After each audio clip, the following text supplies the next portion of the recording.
ಗುಂಡೇಟಿನಿಂದ ಗಾಯಗೊಂಡಿದ್ದ ಸಿಸಿ ಪಾಟೀಲ್ ಚೇತರಿಕೆ 4 ತಾಸಿನ ಶಸ್ತ್ರಚಿಕಿತ್ಸೆ ನಂತರ ಯಶಸ್ವಿ. 5 ವಿರುದ್ಧ ಕೇಸ್ ದಾಖಲು. ನಮ್ಮದು ಅಪ್ಪ ಮಕ್ಕಳ ಪಕ್ಷವಲ್ಲ, ಕಾಂಗ್ರೆಸ್ಸೇ ಅಮ್ಮ ಮಕ್ಕಳ ಪಾರ್ಟಿ. ಜೆಡಿಎಸ್ ಅನ್ನ ಅಧಿಕಾರಕ್ಕೆ ತರುವುದೇ ಗುರಿ. ಸಮಾವೇಶದಲ್ಲಿ ದೇವೇಗೌಡರ ಆವೇಶ.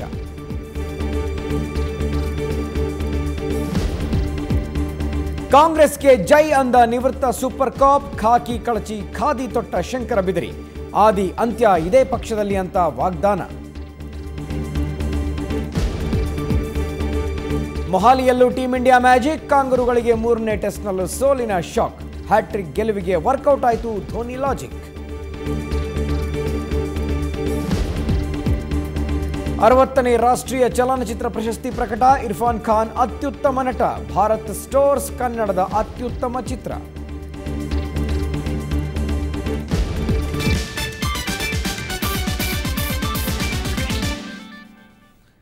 ಗನ್ಮ್ಯಾನ್ ಅಜಾಗರೂಕತೆಯಿಂದ ಗುಂಡು ತಗಲಿ ಗಾಯಗೊಂಡಿದ್ದ ಶಾಸಕ ಸಿಸಿ ಪಾಟೀಲ್ ಪ್ರಾಣಾಪಾಯದಿಂದ ಪಾರಾಗಿದ್ದಾರೆ. ಬೆಳಗಾವಿಯ ಕೆಎಲ್ಇ ಆಸ್ಪತ್ರೆ ಶಸ್ತ್ರಚಿಕಿತ್ಸೆ ಮಾಡಲಾಗಿದ್ದು ಶಾಸಕರು ಚೇತರಿಸಿಕೊಳ್ತಾ ಇದ್ದಾರೆ. ಜೊತೆಗೆ ಪೊಲೀಸರು ಪ್ರಕರಣದ ತನಿಖೆಯನ್ನು ತೀವ್ರಗೊಳಿಸಿದ್ದಾರೆ.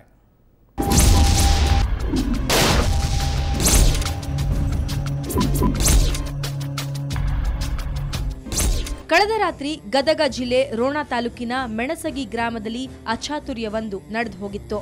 ಮಾಜಿ ಸಚಿವ ಹಾಗೂ ಶಾಸಕ ಸಿಸಿ ಪಾಟೀಲ್ ಗನ್ ಮ್ಯಾನ್ ಬಂದೂಕಿನಿಂದ ಗುಂಡು ಹಾರಿತ್ತು.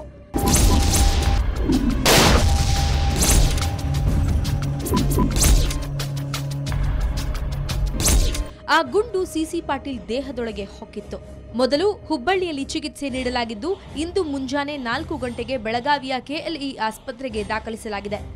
ಇಲ್ಲಿನ ವೈದ್ಯರು ಸತತ 4 ಗಂಟೆಗಳ ಕಾಲ ಶಸ್ತ್ರಚಿಕಿತ್ಸೆ ನಡೆಸಿದ್ರು. ಸದ್ಯ ಗಾಯಾಳು ಸಿಸಿ ಪಾಟೀಲ್ ಪ್ರಾಣಾಪಾಯದಿಂದ ಪಾರಾಗಿದ್ದಾರೆ ಅಂತ ಹಿರಿಯ ವೈದ್ಯ ಡಾಕ್ಟರ್ ಅಶೋಕ್ ಗೋಧಿ ಹೇಳಿದ್ದಾರೆ. ಈಗ ಅವರ ಪರಿಸ್ಥಿತಿ ಈಗ ಚೆನ್ನಾಗಿದೆ.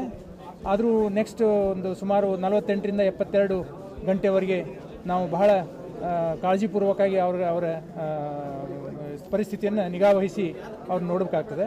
ಬುಲೆಟ್ ಒಳಗಡೆ ಇಲ್ಲ, ಲಿವರ್ಗೆ ಏನಾಗಿಲ್ಲ, ಕಿಡ್ನಿಗೂ ಏನಾಗಿಲ್ಲ. ಸ್ಟಮಕ್ ಮತ್ತು ಸ್ಪ್ಲೀನ್ ಅಂತ ಇರ್ತದೆ, ಪ್ಲೀಹ ಅಂತಾರೆ ಕನ್ನಡದೊಳಗೆ. ಆ ಪ್ಲೀಹ ಒಡೆದು ಹೋಗಿತ್ತು ಪೂರ್ತಿ. ಅದನ್ನು ಪೂರ್ತಿ ತೆಗಿಬೇಕಾತ್ ನಾವು. ಸಿಸಿ ಪಾಟೀಲ್ರ ಹೊಟ್ಟೆಯ ಎಡಭಾಗಕ್ಕೆ ಗುಂಡು ತಾಕಿದ್ದು ದೊಡ್ಡ ಕರಳಿಗೆ ಪೆಟ್ಟು ಬಿದ್ದಿದೆ. ಜಠರದಲ್ಲಿ 4 ಇಂಚಿನ ರಂಧ್ರ ಬಿದ್ದಿದ್ದು ಅದನ್ನ ಸರಿಪಡಿಸಲಾಗಿದೆ. 4 ಗಂಟೆ ನಡೆದ ಶಸ್ತ್ರಚಿಕಿತ್ಸೆಯಲ್ಲಿ 7 ಜನ ನುರಿತ ವೈದ್ಯರು ಭಾಗಿಯಾಗಿದ್ರು.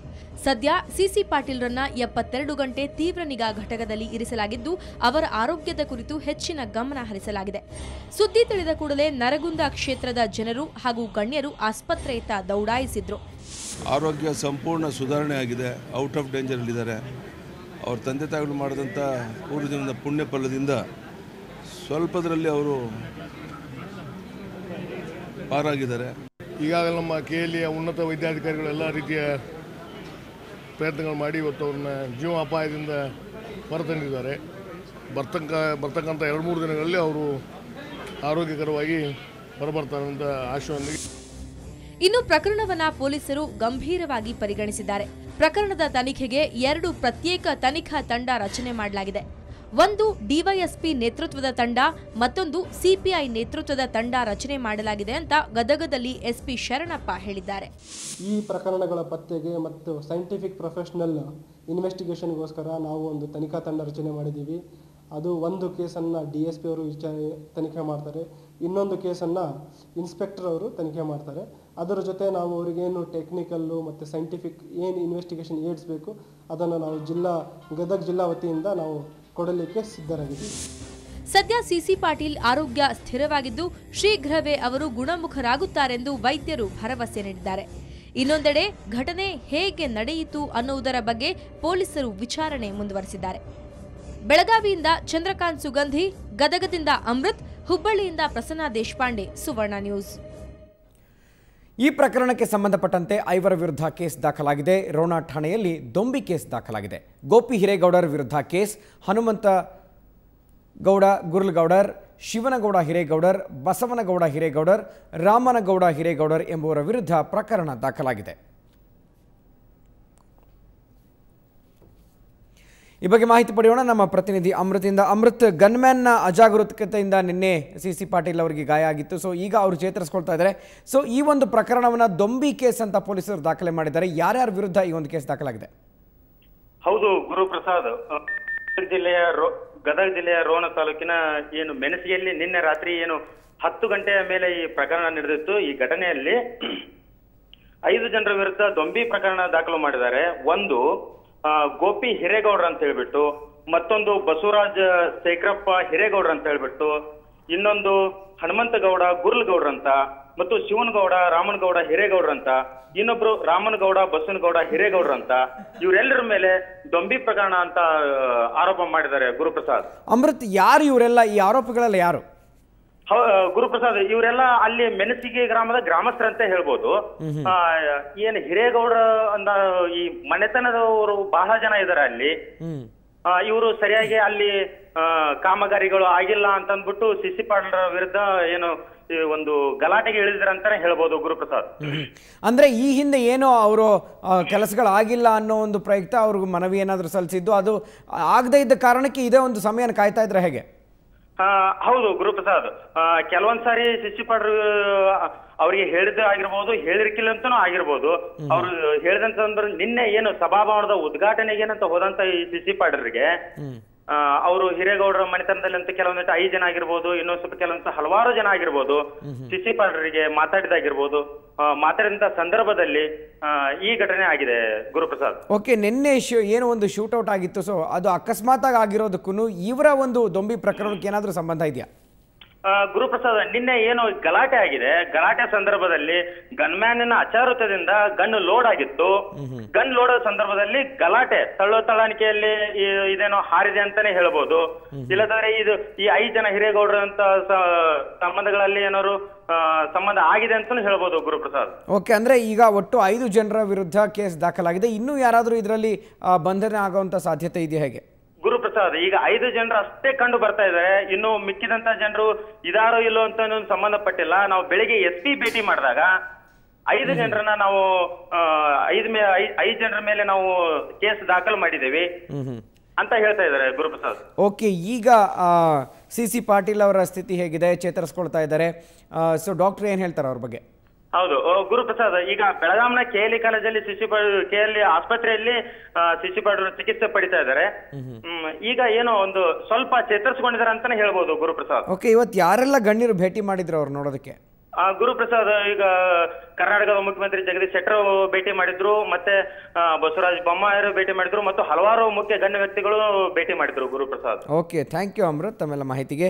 ಗನ್ಮ್ಯಾನ್ನ ಅಜಾಗರೂಕತೆಯಿಂದ ನಿನ್ನೆ ಸುಮಾರು 9:15 ಅಥವಾ 10 ಗಂಟೆ ರಾತ್ರಿ ಸಮಯದಲ್ಲಿ ಗಾಯಗೊಂಡಿದ್ದಂಥ ಶಾಸಕ ಸಿ ಪಾಟೀಲ್ ಪ್ರಾಣಾಪಾಯದಿಂದ ಪಾರಾಗಿದ್ದಾರೆ. ಬೆಳಗಾವಿಯ KLE ಆಸ್ಪತ್ರೆಯಲ್ಲಿ ಅವರಿಗೆ ಶಸ್ತ್ರಚಿಕಿತ್ಸೆ ನಡೆಸಲಾಗ್ತಿದ್ದು ಅವರು ಆರೋಗ್ಯದಲ್ಲಿ ಚೇತರಿಕೆ ಕಂಡು ಬರ್ತಾ ಇದೆ. JDS ಪಕ್ಷ ಅಪ್ಪ ಮಕ್ಕಳ ಪಕ್ಷ ಅಲ್ಲವಂತೆ. ಹಾಗಂತ ಹೇಳಿದ್ದು ಪಕ್ಷದ ರಾಷ್ಟ್ರಾಧ್ಯಕ್ಷ ಮಾಜಿ ಪ್ರಧಾನಿ ದೇವೇಗೌಡರು. ಇಂಥದ್ದೊಂದು ಆರೋಪವನ್ನು ತೊಡೆದು ಹಾಕೋದಕ್ಕೆ ರಾಜ್ಯಾಧ್ಯಕ್ಷ ಸ್ಥಾನದಿಂದ ಕುಮಾರಸ್ವಾಮಿಯನ್ನು ಬದಲಾಯಿಸೋದಕ್ಕೆ ನಾನು ಸಿದ್ಧ ಎಂದಿದ್ದಾರೆ. ಇದಕ್ಕೆ ದನಿಯಾದ HDK ಕೂಡ ನಾನೊಬ್ಬ ಸಾಮಾನ್ಯ ಕಾರ್ಯಕರ್ತನಂತೆ ಕೆಲಸ ಮಾಡೋದಕ್ಕೆ ರೆಡಿ ಅಂತ ಹೇಳಿದ್ದಾರೆ.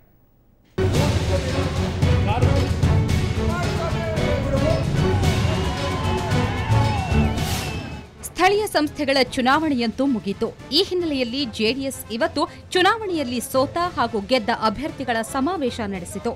ಸಮಾವೇಶದಲ್ಲಿ ದೊಡ್ಡಗೌಡರು ಭಾವನಾತ್ಮಕರಾಗಿದ್ರು. ಜೆಡಿಎಸ್ ಅಪ್ಪ ಮಕ್ಕಳ ಪಕ್ಷ ಅಲ್ಲ, ಕಾಂಗ್ರೆಸ್ ಯಾವಾಗಲೂ ನಮ್ಮ ಪಕ್ಷವನ್ನ ಟೀಕಿಸುತ್ತೆ. ಅದು ಅಮ್ಮ ಮಕ್ಕಳ ಪಕ್ಷ. ನಮ್ಮ ಯಾವುದೇ ಕಾರ್ಯಕರ್ತರಿಗೆ ಜೆಡಿಎಸ್ ಅಪ್ಪ ಮಕ್ಕಳ ಪಕ್ಷ ಎಂಬ ಭಾವನೆ ಇದ್ರೆ ಕುಮಾರಸ್ವಾಮಿಯವರನ್ನ ಹುದ್ದೆಯಿಂದ ಇಳಿಸಿ ಬೇರೆಯವರನ್ನ ಆ ಸ್ಥಾನಕ್ಕೆ ಕೂಡಿಸಲು ನಾನು ರೆಡಿ ಅಂದ್ರು. ತಂದೆ ಮತ್ತು ಮಕ್ಕಳ ಪಾರ್ಟಿಯಲ್ಲದಿದ್ದರೆ ಕುಮಾರಸ್ವಾಮಿಯವರು ನಾನು ರಾಜೀನಾಮೆ ತೆಗೆದುಕೊಳ್ತೇನೆ, ಬೇರೆಯವ್ರನ್ನ ನೇಮಕ ಮಾಡ್ತೇನೆ ಈ ಸಭೆಯಲ್ಲಿ. ಪಕ್ಷದ ಸಾಮಾನ್ಯ ಕಾರ್ಯಕರ್ತನಾಗೂ ದುಡಿತಾರೆ. ಆದರೆ ತಂದೆ ಮಕ್ಕಳನ್ನು ಮಾತನ್ನ ಇವತ್ತು ಈ ಒಂದು ದೋಷ ಏನಿದೆ ನಾನು ಸಹಿಸಿಕೊಳ್ಳಲಿಕ್ಕೆ ಸಿದ್ಧ ಇಲ್ಲ. ಇದಕ್ಕೆ ಧ್ವನಿಗೂಡಿಸಿದ ಕುಮಾರಸ್ವಾಮಿ, ಪಕ್ಷ ಅಧಿಕಾರಕ್ಕೆ ತರುವುದೇ ನನ್ನ ಗುರಿ ಹೊರತು ಯಾವುದೇ ಸ್ಥಾನದ ಆಕಾಂಕ್ಷಿ ನಾನಲ್ಲ. ಪಕ್ಷದ ಮುಖಂಡರು ಕಾರ್ಯಕರ್ತರು ನನ್ನ ರಾಜೀನಾಮೆ ಕೇಳಿದ್ರೆ ಈ ಕೂಡಲೇ ಕೊಟ್ಟು ಪಾರ್ಟಿಗಾಗಿ ಹಗಲಿರುಳು ದುಡಿಯಲು ಸಿದ್ಧ ಅಂದ್ರು.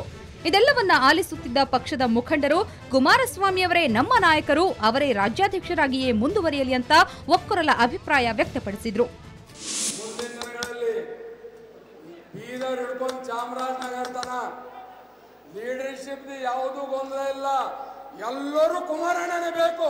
ಕುಮಾರಣ್ಣ ತುಮ್ ಆಗೇ ಬಡೋ, ಹಮ್ ತುಮಾರೇ ಸಾಥ್. ಇನ್ನು ಕೋಲಾರದಲ್ಲಿಯೂ ಜೆಡಿಎಸ್ ಸಮಾವೇಶ ನಡೆಯಿತು. ರಾಜ್ಯ ವಿಧಾನಸಭೆ ಚುನಾವಣೆಯಲ್ಲಿ ಯಾವುದೇ ಪಕ್ಷದ ಜೊತೆ ಹೊಂದಾಣಿಕೆ ಮಾಡಿಕೊಳ್ಳುವುದಿಲ್ಲ. ಆದರೆ ಸ್ಥಳೀಯ ಸಂಸ್ಥೆಗಳ ಅಧಿಕಾರ ಹಿಡಿಯಲು ಇತರೆ ಪಕ್ಷದ ಜೊತೆ ಹೊಂದಾಣಿಕೆ ಮಾಡಿಕೊಳ್ಳುವುದಾಗಿ ಕುಮಾರಸ್ವಾಮಿ ತಿಳಿಸಿದರು. ಸಂಸ್ಥೆ ಚುನಾವಣೆಯಲ್ಲಿ ನಮ್ಮ ಪಕ್ಷ ಎಲ್ಲಿ ಅತಂತ್ರ ಪರಿಸ್ಥಿತಿಗಳಿದೆ, ನಾವು ಅಲ್ಲಿ ಫಾರಂ ಮಾಡಲಿಕ್ಕೆ ಅವಕಾಶಗಳಿದ್ದರೆ ಅದನ್ನು ಮಾಡಲಿಕ್ಕೆ ಹೇಳ್ತೀವಿ. ಇಲ್ಲಾಂದರೆ ಅತಂತ್ರ ಪರಿಸ್ಥಿತಿ ಇರತಕ್ಕಂಥ ಎಲ್ಲ ಸ್ಥಳೀಯ ಸಂಸ್ಥೆಗಳಲ್ಲಿ ತಟಸ್ಥ ನಿಲುವನ್ನು ಹೊಂದತಕ್ಕಂಥ ನಿರ್ಧಾರ. ಮುಂದಿನ ದಿನಗಳಲ್ಲಿ ಕಾರ್ಯಕರ್ತರು ಶ್ರಮವಹಿಸಿ ಪಕ್ಷವನ್ನ ರಾಜ್ಯದಲ್ಲಿ ಅಧಿಕಾರಕ್ಕೆ ತರಬೇಕೆಂಬ ಸಂದೇಶವನ್ನ ಸಮಾವೇಶದಲ್ಲಿ ರವಾನಿಸಲಾಯಿತು. ಬೆಂಗಳೂರಿನಿಂದ ಮಧುಸೂದನ್ ಜೊತೆ ಕೋಲಾರದಿಂದ ಲಕ್ಷ್ಮೀಪತಿ, ಸುವರ್ಣ ನ್ಯೂಸ್. ಕಾಂಗ್ರೆಸ್ ಸೇರುವವರ ಸಂಖ್ಯೆ ಜಾಸ್ತಿ ಆಗ್ತಾನೆ ಇದೆ. ನಿವೃತ್ತ IPS ಅಧಿಕಾರಿ ಶಂಕರ್ ಬಿದರಿ ಕಾಂಗ್ರೆಸ್ ಸೇರಿದ್ದಾರೆ. ತಮ್ಮ ರಾಜಕೀಯದ ಆದಿ ಅಂತ್ಯಗಳೆರಡು ಇದೇ ಪಕ್ಷದಲ್ಲಿ ಅಂತ ಹೇಳಿದ್ದಾರೆ. ಬಿದರಿಯವರ ಜೊತೆ ಶಿಕ್ಷಣ ತಜ್ಞ ಪ್ರೊಫೆಸರ್ KE ರಾಧಾಕೃಷ್ಣ ಮತ್ತು ಪೆನಿಷಿಯಾ ಆಸ್ಪತ್ರೆ ಮಾಲೀಕ ಜಯಣ್ಣ ಕೂಡ ಕಾಂಗ್ರೆಸ್ ಪಕ್ಷಕ್ಕೆ ಸೇರ್ಪಡೆಗೊಂಡರು.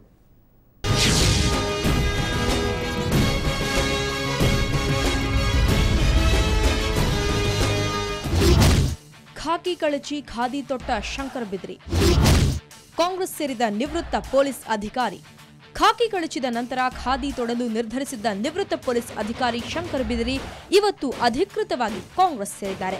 ಪಕ್ಷ ಸೇರಿದ ನಂತರ ಮಾತನಾಡಿದ ಅವರು, ತಾವು ಇನ್ಮುಂದೆ ಕಾಂಗ್ರೆಸ್ ಪಕ್ಷದ ಕಟ್ಟಾಳು, ಕಾಂಗ್ರೆಸ್ ಪಕ್ಷವೇ ತನಗೆ ಆದಿ ಅಂತ್ಯ, ಸಾಯೋವರೆಗೂ ಇಲ್ಲೇ ಇರ್ತೀನಿ ಎಂದು ವಿಶ್ವಾಸ ವ್ಯಕ್ತಪಡಿಸಿದ್ರು. ಇವತ್ತು ನನಗೆ ಬಹಳ ದುಃಖ ಆಗುತ್ತೆ. ಕೆಲವು ಕಡೆಗಳಲ್ಲಿ ಏನಾಗ್ತದೆ ಅಂದರೆ 3 ವರ್ಷಕ್ಕೆ 3 ಪಕ್ಷ 4 ಪಕ್ಷ ಆಗ್ತಕ್ಕಂಥ ಒಂದು ವಿಚಾರ ಇದೆ. ಒಂದು ಸಿದ್ಧಾಂತವನ್ನು ನಂಬಿದ ಮೇಲೆ, ಒಂದು ಪಕ್ಷವನ್ನು ಸೇರಿದ ಮೇಲೆ ಅದು ಮದುವೆ ಆದಾಗ. ಇವತ್ತು ನಾನು ಖಂಡಿತವಾಗಿ ಹೇಳ್ತೀನಿ, ಈ ಒಂದು ಪಕ್ಷವನ್ನು ನಾನು ಸೇರಿದ್ದೀನಿ, ಇದೇ ನನ್ನ ಆದಿ, ಇದೇ ನನ್ನ ಅಂತ್ಯ. ಕೈ ಹಿಡಿದ ಶಿಕ್ಷಣ ತಜ್ಞ ರಾಧಾಕೃಷ್ಣ. ಜೆಡಿಎಸ್ಗೆ ರಾಧಾಕೃಷ್ಣ ಗುಡ್ ಬೈ. ಬಿದರಿ ಅವರ ಜೊತೆ ಇವತ್ತು ಶಿಕ್ಷಣ ತಜ್ಞ ಪ್ರೊಫೆಸರ್ KE ರಾಧಾಕೃಷ್ಣ ಕೂಡ ಕಾಂಗ್ರೆಸ್ ಪಕ್ಷಕ್ಕೆ ಸೇರ್ಪಡೆಗೊಂಡರು. ಕೆಲವು ವರ್ಷ ಜೆಡಿಎಸ್ನಲ್ಲಿದ್ದ ರಾಧಾಕೃಷ್ಣ ಕಳೆದ ಚುನಾವಣೆಯಲ್ಲಿ ಆ ಪಕ್ಷದ ಅಭ್ಯರ್ಥಿಯಾಗಿ ಕಣದಲ್ಲಿದ್ದರು. ಆದರೆ ಈಗ ಅವರು ಕಾಂಗ್ರೆಸ್ ಸೇರಿದ್ದು ಈ ಸಲ ಚುನಾವಣೆಗೆ ಸ್ಪರ್ಧಿಸೋಲ್ಲ ಅಂತ ತಿಳಿಸಿದ್ರು. ನಾನು ಚುನಾವಣೆಗೆ ನಿಲ್ಲುವುದಿಲ್ಲ. ರಮೇಶ್ ಕುಮಾರ್ ನಿಲ್ಲುವುದನ್ನು ಬಿಡೋದು ಇಲ್ಲ. ದ ಕಾಂಗ್ರೆಸ್ ಪಾರ್ಟಿ ಸಮುದ್ರ Bhagirathi, that particular party, all inclusive party, the party which has stood all challenges. ಇವರಿಬ್ಬರ ಜೊತೆ ಪೆನಿಷಿಯಾ ಆಸ್ಪತ್ರೆಯ ಮಾಲೀಕ ಡಾಕ್ಟರ್ ಜಯಣ್ಣ ಕೂಡ ಕಾಂಗ್ರೆಸ್ ಸೇರ್ಕೊಂಡ್ರು. ಇವರನ್ನೆಲ್ಲ ಕೆಪಿಸಿಸಿ ಅಧ್ಯಕ್ಷ ಡಾಕ್ಟರ್ G ಪರಮೇಶ್ವರ್ ಮತ್ತು ರಾಜ್ಯ ಕಾಂಗ್ರೆಸ್ ಉಸ್ತುವಾರಿ ಮಧುಸೂದನ್ ಮಿಸ್ತ್ರಿ ಪಕ್ಷಕ್ಕೆ ಬರಮಾಡಿಕೊಂಡ್ರು. ಬೆಂಗಳೂರಿನಿಂದ ಕ್ಯಾಮರಾ ಪರ್ಸನ್ ಪ್ರಸಾದ್ ಜೊತೆ ಧರಣೀಶ್ ಬೂಕನಕೆರೆ, ಸುವರ್ಣ ನ್ಯೂಸ್. ಇನ್ನಷ್ಟು ಸುದ್ದಿಗಳನ್ನು ನೋಡೋಣ ಬ್ರೇಕ್ನ ನಂತರ.